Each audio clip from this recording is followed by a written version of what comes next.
Durante todo o mês de maio se falou muito de uma doença ocular que se chama glaucoma e nós não poderíamos deixar de esclarecer para vocês esse assunto. Por isso eu converso hoje com a doutora Elise Taniguchi Miller. Acompanhe a matéria.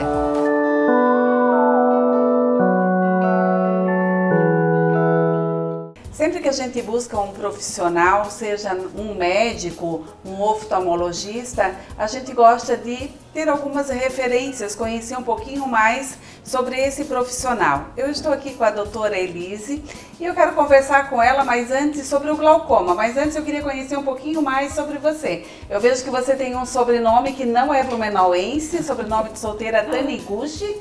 Da onde seria? É isso mesmo, meu sobrenome é de origem japonesa, sobrenome do meu pai. Eu sou originalmente de Curitiba, então eu fiz toda a minha formação em Curitiba, faculdade, residência médica, e depois das subespecializações, então eu vim para Blumenau, porque eu sou casada com um blumenauense genuíno.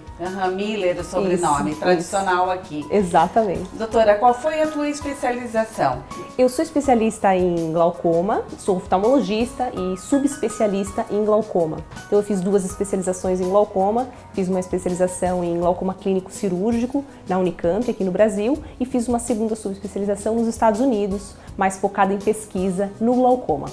E depois comecei aqui a prática clínica aqui em Blumenau. Há quanto tempo estás aqui em Blumenau? Cerca de 3 anos, mais ou menos. 3 anos? Exato. Só um pouquinho tempo. Pouco tempo. Pouco tempo. Mas está gostando de Blumenau? Estou gostando bastante. Principalmente pelo inverno, que não existe tanto, quanto Curitiba, que é a minha cidade de origem. Passei longos anos sofrendo com frio e finalmente agora eu consigo viver num lugar mais quente. Mas o friozinho de Curitiba é gostoso também, gostoso, né? É gostoso. A gente sente falta do friozinho aqui em Blumenau. Eu sei. Mas, gente, nós vamos falar de um assunto um pouco sério hoje. Nós vamos falar sobre o glaucoma. Eu queria saber de você, doutora, o que seria o glaucoma? Bom, Nelly, o glaucoma é uma doença degenerativa, grave, que afeta o nervo óptico e que pode, infelizmente, levar à cegueira, tá? E como é que a pessoa...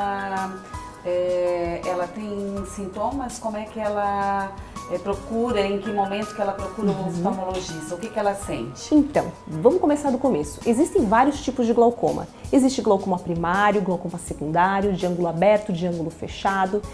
Então, dependendo do tipo de glaucoma, ela pode ou não ter sintomas. Existe uma cultura de que o glaucoma não tem sintomas. Isso, na maioria das vezes, é verdade, quando a gente fala do glaucoma primário de ângulo aberto, porque ele tem bem poucos sintomas de fato. Mas quando a gente fala, por exemplo, num glaucoma secundário, um quadro de diabetes, por exemplo, ou num quadro de glaucoma agudo, que é relacionado ao glaucoma de ângulo fechado, existe sintoma sim, que é a dor ocular intensa, a vermelhidão, náuseas, vômitos. Então ele não dá sintoma quando ele é o tipo primário de ângulo aberto, que é a forma mais comum. Doutora, como é que eu sei se eu tenho ou não glaucoma? Quais seriam os sintomas? Bom, aí que entra o nosso trabalho então.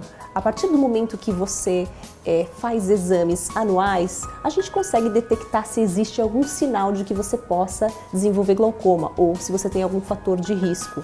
E dessa forma, a gente vai fazer a prevenção necessária, os exames anuais. Essa é a forma que a gente faz para detectar e classificar. Caso por exemplo, eu te examine e veja que você tem fator de risco ou que você tem uma suspeita de glaucoma. Então, a gente vai seguir com a propedêutica, vai fazer a classificação desse glaucoma para que a gente possa programar a tua terapêutica. O glaucoma, ele atinge só os adultos ou as crianças também? É hereditário? Ele é hereditário e, infelizmente, atinge as crianças também. É uma forma rara, mas atinge. E a gente chama de glaucoma congênito, infantil, e quando atinge uma idade um pouquinho mais avançada, antes dos 30, 35 anos, a gente chama de glaucoma juvenil. Então, a partir de que idade que os pais, ou se já tem algum caso na família, tem que trazer a criança para uma consulta? Se existir alguma alteração no teste do olhinho, essa consulta tem que ser imediata. Se essa criança tiver um desenvolvimento normal, precisa vir antes de 1 aninho para fazer um exame de rotina normal, não focado no glaucoma, mas focado nas diversas anormalidades do olho.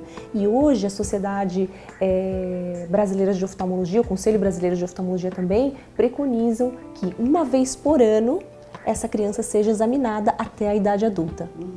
O glaucoma, ele pode ser cirúrgico? Pode ser feito cirurgia? Ou qual seria o tratamento? Pode ser feito cirurgia sim, mas a cirurgia a gente vai reservar para os casos mais avançados. Existe uma forma de tratar também, que é a forma de cirurgia laser. A gente pode usar a cirurgia laser em casos mais brandos, mas sempre com indicações bem precisas. Por isso que é importante a gente fazer a classificação da doença. À medida que o paciente vem numa primeira consulta, a gente vai classificar ele dentro do espectro de primário, secundário, de ângulo aberto, de ângulo fechado, agudo, crônico, e aí programar se esse paciente vai para uso de colírios, laser ou cirurgia. E hoje a gente tem muitos recursos entrando no nosso país para que a gente possa evoluir no campo das cirurgias minimamente invasivas. Atualmente a cirurgia padrão do glaucoma é a trabeculectomia, mas existem muitas técnicas e dispositivos em fase de aprovação, que já são aprovados nos Estados Unidos e que estão chegando aqui. Então, em pouco tempo, a médio, diria aí a curto e médio prazo, a gente vai ter introdução de alguns dispositivos e talvez consigamos aproveitar muitos deles para o tratamento do glaucoma. Doutora Elise, como é que é a visão da pessoa que tem o glaucoma? Bom, em pacientes que têm glaucoma inicial a moderado, essa visão pode ser normal. E esse é o motivo pelo qual muitos pacientes não procuram ajuda médica. Por quê? Esse paciente se sente confortável, ele pode até ter algum sintoma eventual, mas na maioria das vezes ele não tem sintomas. E por isso que a gente diz que o glaucoma é uma doença perniciosa, porque vai até um estágio final em que aí sim o paciente começa a ter sintoma. Por quê? As fibras nervosas precisam ter uma perda muito grande para que isso represente uma perda de campo de visão, uma perda funcional.